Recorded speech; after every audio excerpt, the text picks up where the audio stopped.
Hoy vamos a ver la última lección de la serie, El peligro de no tener a Cristo. Y la parte final le hemos intitulado La seguridad eterna de la salvación. Dice el apóstol Pablo a los Romanos, capítulo 8, versículos 35 en adelante. Déjame verlo aquí. Vamos a ver.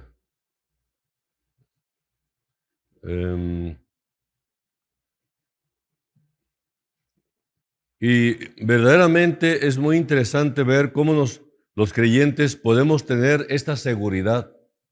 Es algo incomparable, que nadie te puede ofrecer algo eterno, algo que está del otro lado de la frontera, por decir de una manera, algo que es sobrenatural para aceptar solamente por fe. El apóstol Pablo dice a los Romanos, lo escribe a los Romanos, capítulo 8, versículo 35 al 39. ¿Quién nos separará del amor de Cristo? ¿Tribulación? ¿O angustia? ¿O persecución? ¿O hambre? ¿O desnudez? ¿O peligro? ¿O espada? Como está escrito, por causa de ti somos muertos todo el tiempo. Somos contados como ovejas de matadero.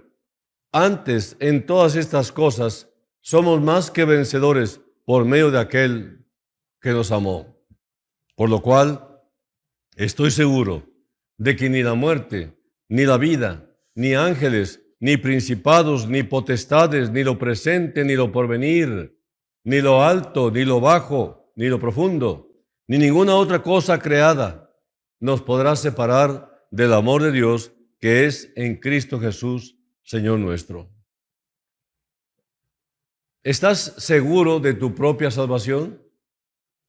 Esta seguridad del creyente es algo muy atacado, incluso por muchos cristianos, supuestos cristianos, porque ellos no creen que se pueda tener seguridad en vida de la salvación eterna. En el verano de 1965 hice mi entrega total a Cristo en un campamento de jóvenes situado en la posada del Maestro en San Francisco, Santiago, Nuevo León, y desde entonces tengo seguridad de ser salvo, que voy al cielo, solo por los méritos de Jesucristo, mi Señor y mi Salvador, ni más ni menos, solo por los méritos de Él, no por los méritos míos, de ninguna manera. Recibí un regalo. Quizá tú te preguntes, ¿cómo puedes estar tan seguro de ello? Pues por haber confesado a mi Señor desde el principio de mi vida cristiana, contándole a los míos cuán grandes cosas el Señor ha hecho conmigo. A todos ustedes les consta que desde entonces todos los cristianos nos vemos totalmente distintos, diferentes al resto de la humanidad.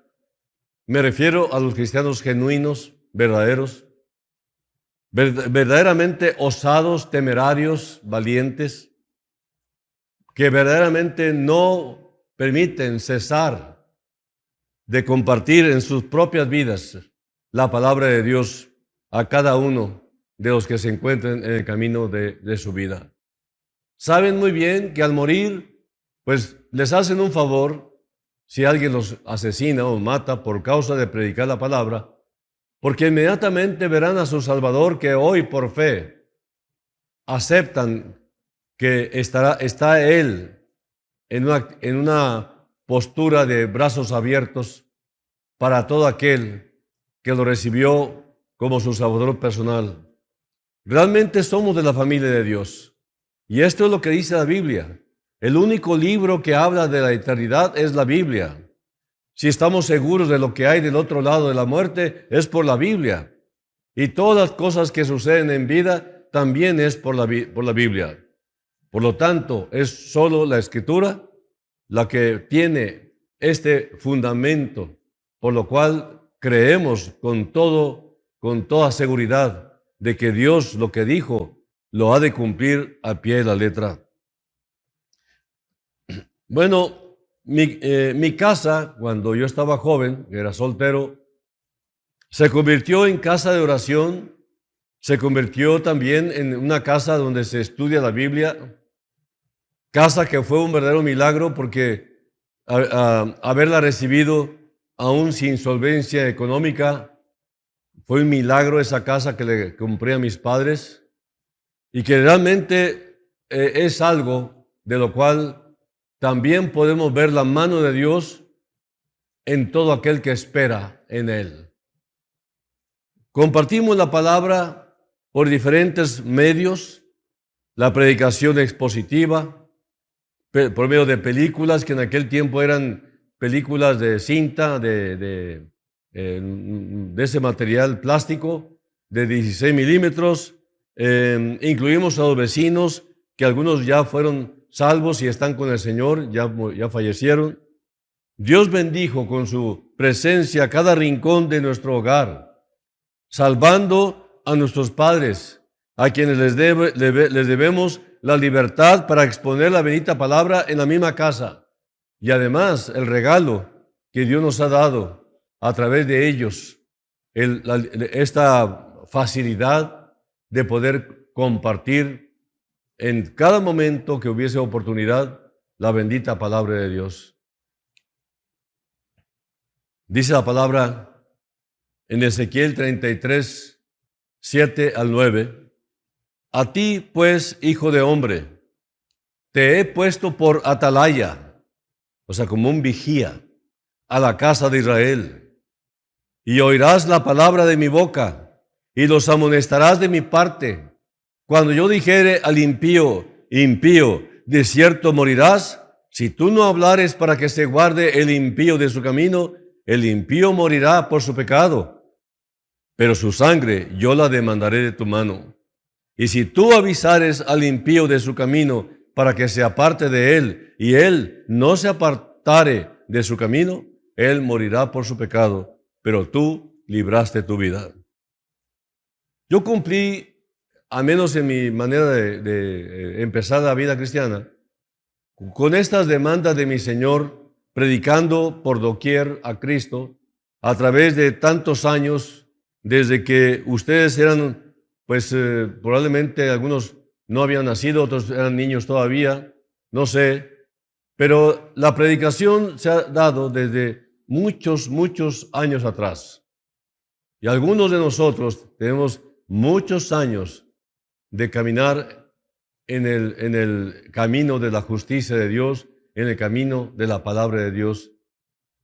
Lo que ustedes hayan hecho, de lo que hayan recibido de algún cristiano, ya es asunto de cada uno de ustedes, porque a veces la semilla no cae en buena tierra.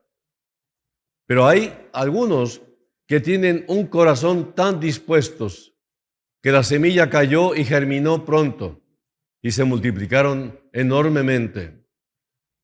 Recibieron con mucho amor y testimonio lo que le dio sentido a cada uno de ustedes.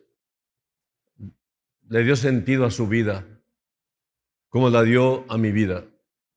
Les he compartido enseñanza pura a todos mis amigos, a todos mis familiares. Ahora, ¿cómo estoy seguro que es enseñanza pura? Porque es puramente bíblica.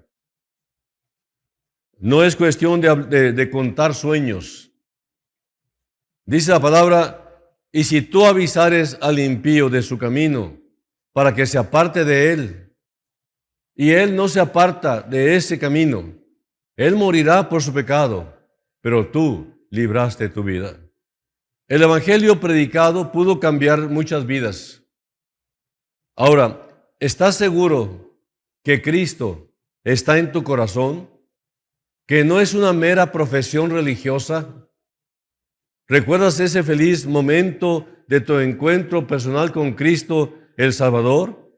¿Te acuerdas cuán indigno te sentías verte tan pecador ante la tremenda santidad del Señor que te invitaba a que vinieras a Él?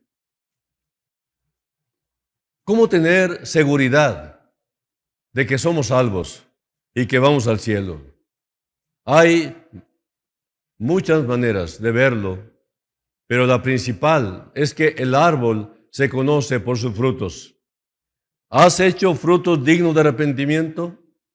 Porque si ya soy salvo, entonces ¿por qué continúo pecando?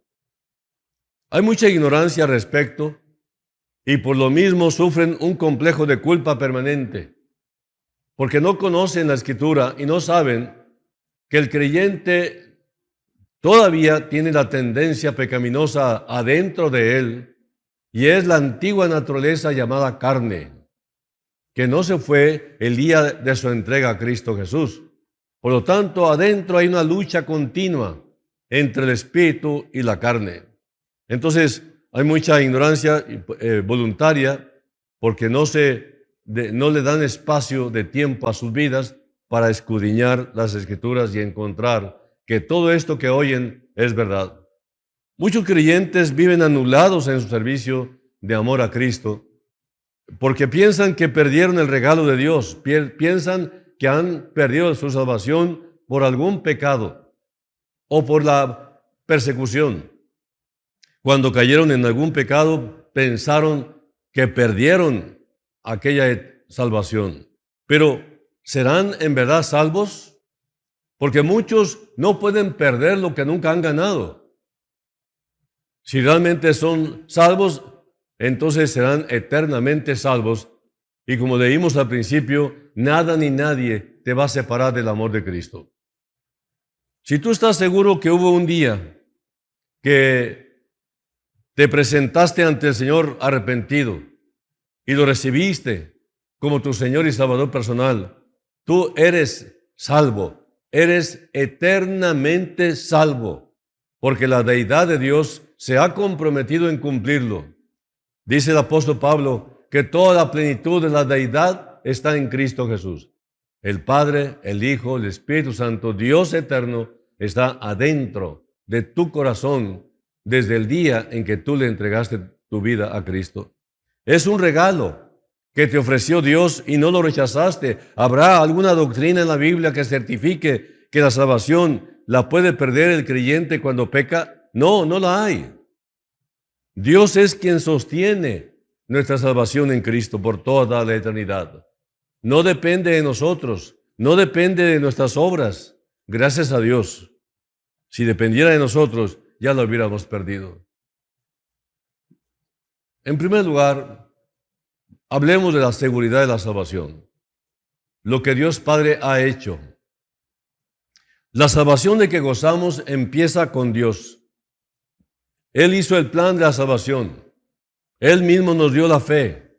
Y la fe viene por oír la palabra de Dios. Cuando una persona pone su fe en el sacrificio de Cristo, llega a ser hijo de Dios. Por ejemplo, yo soy hijo de mis padres para siempre. Haga lo que haga, nunca dejaré de ser hijo de ellos. Y así es la relación del Hijo de Dios. Nunca se pierde porque ha nacido espiritualmente de Dios. Según Juan 1, 12 y 13, ¿quiénes son los que tienen derecho, autoridad de ser llamados hijos de Dios? Todos los que reciben y creen en su nombre. Son engendrados por Dios. Dice, mas a todos los que le recibieron, a los que creen en su nombre, les dio potestad de ser hechos hijos de Dios, los cuales no son engendrados de sangre, ni de voluntad de carne, ni de voluntad de varón, sino de Dios. Según Juan 10, 27 al 29, ¿quién podrá arrebatarnos de la mano de Dios? Nadie. Jesús es el buen pastor y los creyentes sus ovejas. Dice Juan, mis ovejas oyen, dice aquí en el Evangelio de Juan, capítulo 10, 27 al 29, de la siguiente manera: mis ovejas oyen mi voz, y yo las conozco, y me siguen. Y yo les doy vida eterna, y no perecerán jamás, ni nadie las arrebatará de mi mano. Mi Padre que me las dio es mayor que todos, y nadie las puede arrebatar de la mano de mi Padre. Lo que Dios Hijo ha hecho ¿Qué fue lo que hizo el Señor? ¿No? Acuérdense que Dios está de manera trinitaria. El Padre, el Hijo y el Espíritu Santo. Bueno, ¿qué fue lo que hizo el Hijo? Bueno, pues nuestra salvación fue lograda por Cristo. Él derramó su sangre para pagar el precio de ella. Es un regalo de Dios. Nosotros solo la recibimos por fe, que hemos depositado en Cristo Jesús. Según 1 de Pedro 3:18, ¿cuántas veces pagó Cristo el precio de nuestros pecados? Dice la Biblia que una sola vez. Dice Pedro, porque también Cristo padeció una sola vez por los pecados, el justo por los injustos, para llevarnos a Dios, siendo a la verdad muerto en la carne, pero vivificado en espíritu. Según este mismo versículo de 1 de Pedro 3:18, dice, o sea, ¿para qué murió Cristo? Dice, para llevarnos a Dios. Para llevarnos a Dios. El justo por los injustos, para llevarnos a Dios. Ahora, lo que el Espíritu Santo ha hecho. El bautismo del Espíritu Santo. 1 Corintios 12:13 dice, lo cual también hablamos, no con palabras enseñadas por sabiduría humana, sino con las que enseña el Espíritu, acomodando lo espiritual a lo espiritual. Indica aquí que todos los que hemos confiado en Cristo, hemos sido hechos miembros del cuerpo de Cristo, que es su iglesia, no el edificio, sino el grupo de creyentes de todo el mundo. Este hecho se llama el bautismo del Espíritu Santo. No es un evento secundario, es el evento sellador, es el momento que tú recibiste a Cristo, tú fuiste bautizado por el Espíritu Santo, identificado por el Espíritu Santo con Dios. El sello del Espíritu, cuando dos personas hacen un contrato de compra, venta de una propiedad, se hace de una escritura y los dos la firman y se pone el sello. Desde ese momento el comprador ya tiene seguridad de que es suya esa propiedad. Quien haya recibido el sello del Espíritu Santo puede estar seguro de que Dios terminará la obra comenzada en él y que pertenece a Dios para siempre. Efesios 1, 13 y 14 indica cuando Dios nos sella. Bueno, cuando oímos y creímos, ¿verdad? En ese momento. O sea, dice Efesios 1, 13, en él también vosotros, habiendo oído la palabra de verdad, el evangelio de vuestra salvación, y habiendo creído en él, fuisteis sellados con el Espíritu Santo de la promesa. Versículo 14, que es las arras del Espíritu, que es las arras de nuestra herencia hasta la redención de la posesión adquirida para alabanza de su gloria. La morada del Espíritu, o sea, nuestro corazón se ha vuelto la morada del Espíritu. La Biblia enseña claramente que el Espíritu Santo vive en cada creyente, en cada cristiano, desde el momento de confiar su vida a Cristo. Según Romanos 8:9, si tú has creído en Cristo, entonces el Espíritu Santo vive en ti. ¿Estás seguro de ello? ¿Vive el Espíritu Santo en tu vida? Vamos a leer Romanos 8:9. Mas vosotros no vivís según la carne, sino según el Espíritu, si es que el Espíritu de Dios mora en vosotros. Y si alguno no tiene el Espíritu de Cristo, no es de él. Si algún creyente o tú mismo llegara a caer en pecado, ¿qué es lo que puede hacer? ¿Acaso perdió la salvación? A la luz de esta enseñanza bíblica podremos decir que no ha perdido la salvación. Si ha confiado verdaderamente en Cristo, con seguridad decimos que nunca dejará de ser hijo de Dios, porque es una salvación eterna. Y si es eterno, no hay fin. La salvación que ha recibido en Cristo, recuérdalo siempre, es una salvación eterna. El Espíritu Santo lo bautizó, lo selló y vive dentro de cada cristiano, de cada creyente. El pecado que se ha cometido debe reconocerlo porque Dios es santo y no admite pecado delante de Él y menos de sus propios hijos. Entonces, ¿cómo puede arreglar su situación? ¿Qué hacer con los nuevos pecados? Y la respuesta está en que también hay seguridad del perdón, porque, como dice Juan, si confesamos nuestros pecados, Él es fiel y justo para perdonar nuestros pecados y limpiarnos de toda maldad. Primera de Juan 1:9. Ahora, la seguridad del perdón. El creyente todavía es una persona capaz de pecar por 3 razones.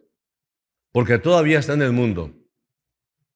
Porque todavía tiene su antigua naturaleza, la carne. Porque tiene un fuerte enemigo que lo incita a pecar, el diablo. Según 1 Juan 1:8, que fue escrito para creyentes, tenemos una pregunta. ¿Quién de nosotros es capaz de no pecar? Nadie. ¿Por qué? Porque si decimos que no tenemos pecado, nos engañamos a nosotros mismos y la verdad no está en nosotros, como dice 1 Juan 1:8. Ahora, la provisión, ¿cuál fue? Bendito sea Dios que nos ama. Dios no quiere que ninguno de sus hijos peque. Su deseo es que vivamos una vida agradable a Él, sin pecado. Sin embargo, Dios ha hecho una provisión para aquellos casos cuando hemos pecado. Primero, la intercesión de Cristo. Según según 1 de Juan 2:1, dice: hijitos míos, estas cosas os escribo para que no pequéis. Y si alguno hubiere pecado, abogado tenemos para con el Padre, a Jesucristo el justo. Cristo se presenta como nuestro abogado frente a Dios. En segundo lugar, aquí está el punto central, la sangre de Cristo. Por ser el Hijo de Dios, la muerte de Cristo es suficiente para limpiarnos de todo pecado, tanto en el pasado como en el presente y aún en el futuro.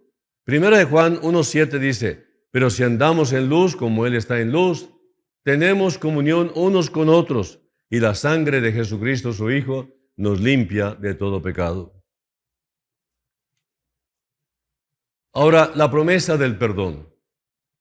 Dios ha prometido perdonarnos y limpiarnos de todos nuestros pecados cuando los confesamos a Él.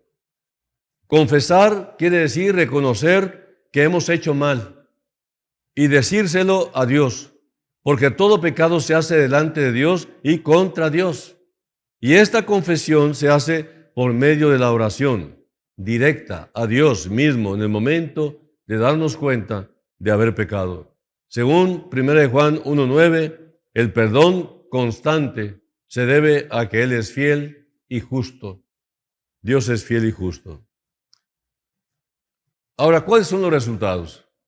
Si confesamos nuestros pecados, bueno, pues habrá perdón inmediato de parte de Dios y la comunión será restablecida inmediatamente con Él. Y según 1 Juan 1:9, que dice: si confesamos nuestros pecados, Él es fiel y justo para perdonar nuestros pecados y limpiarnos de toda maldad. ¿Qué debemos hacer en cuanto a nuestros pecados? Simplemente reconocer que hemos pecado y confesarlo a Dios. ¿Cuándo confesamos? Bueno, Dios nos limpia en el momento de hacerlo. ¿Por qué hay que hacerlo? Porque es algo que tienes que sacar de ti en arrepentimiento. Porque en realidad lo que el Señor quiere es mantenerte limpio.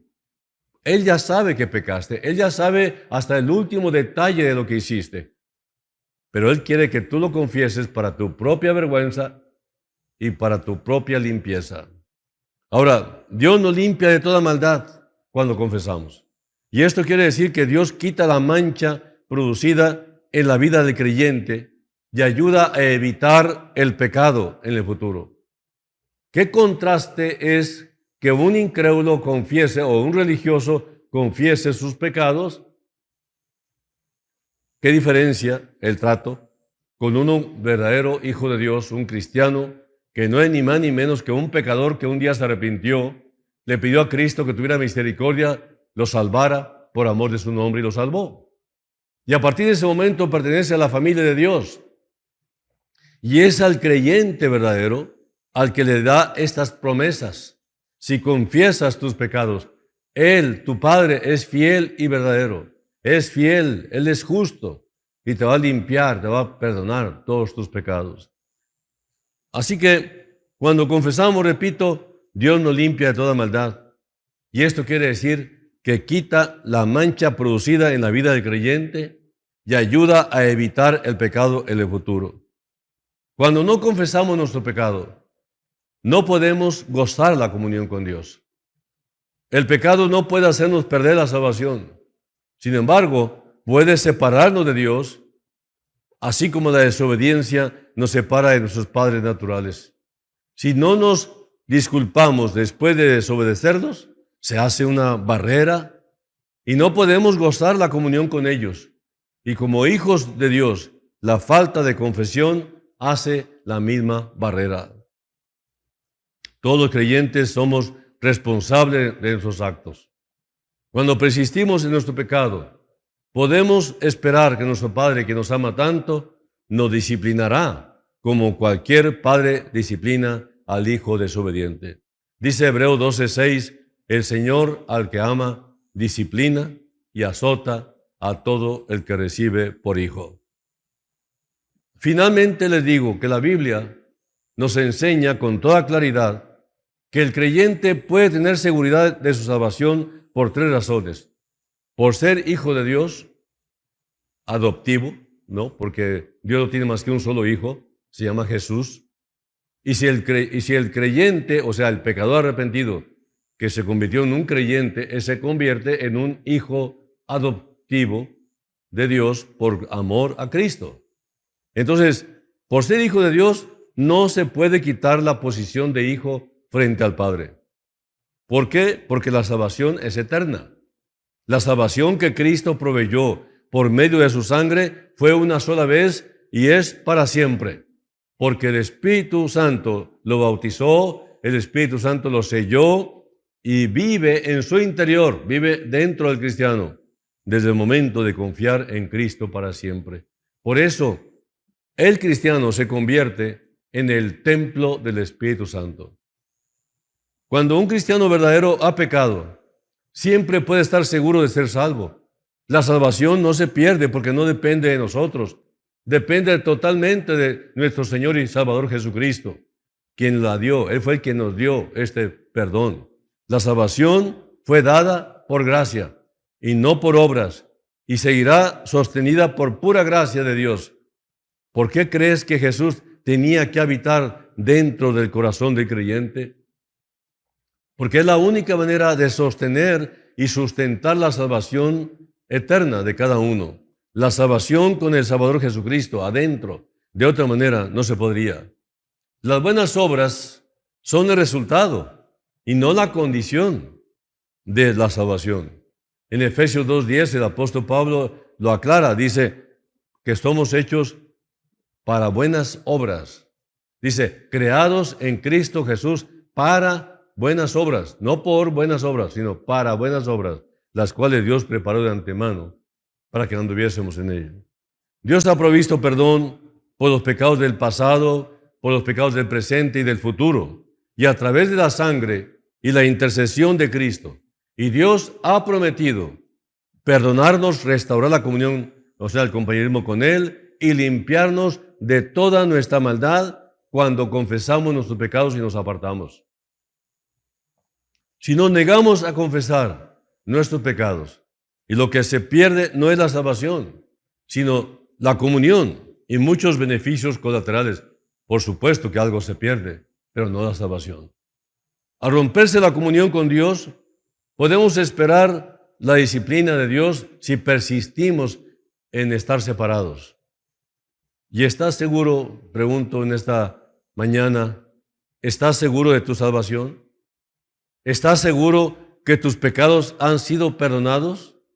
¿Estás seguro que tienes ahora mismo la vida eterna y que la tendrás para siempre? Si alguien te preguntara por qué puedes estar tan seguro de tu salvación, ¿qué le responderías? Ahora ya sabes qué hacer cuando pecas.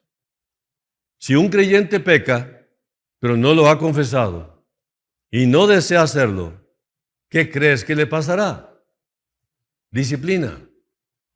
Y dice en Juan 5:24, el que oye mi palabra y cree al que me envió, tiene, en tiempo presente está el verbo, tiene vida eterna y no vendrá a condenación, mas ha pasado de muerte a vida.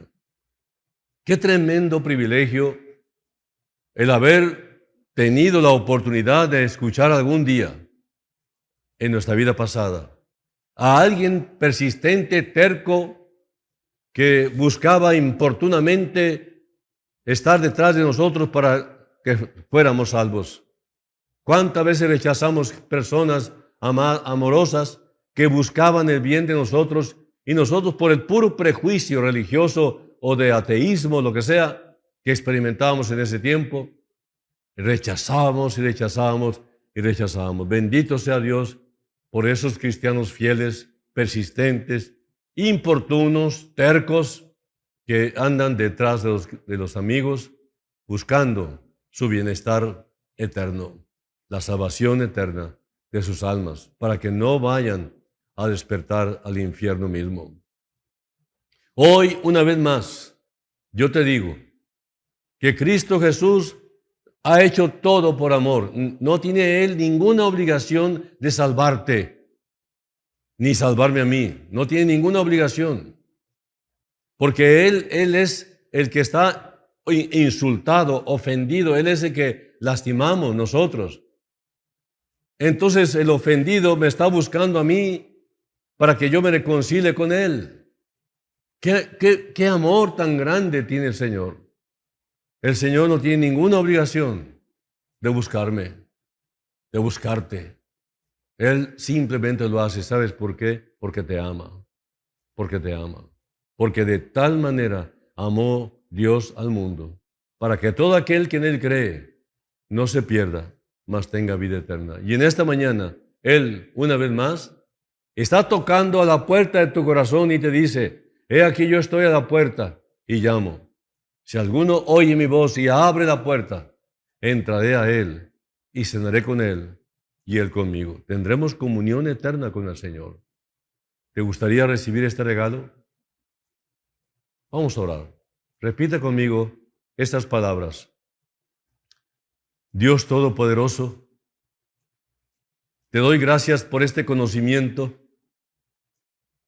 que me abre los ojos a la oportunidad de recibir tu perdón eterno. Yo deseo que me ayudes en esta incredulidad persistente, terca, para poder dar el paso definitivo, aprovechando esta oportunidad que hoy me ofreces y de una vez por todas, arreglar toda una eternidad de mi destino. Mi vida la pongo en tus manos a partir de ahorita, porque yo abro la puerta de mi corazón y te invito, Señor, a que entres y tomes el control de mi vida, que me perdones, que me salves, que me limpies y me des muchas oportunidades de compartirte a otros y sobre todo a mis amistades y familiares. Todo el tiempo que me permita seguir viviendo, lléname de mucho gozo, que pueda yo compartir también con gozo cuán grandes cosas has hecho conmigo el día de hoy. Bendigo tu nombre y te doy gracias en el nombre de Jesús. Amén. Esto es todo lo que uno hace y en un instante, ipso facto, pasas de muerte a vida, simplemente por fe. Es un regalo. Tú extendiste tu mano, te lo apropiaste. ¿Has hecho esto? Que Dios te bendiga Compártelo y no te detengas jamás, porque entre más compartes, más te gozarás tú. Dios les bendiga.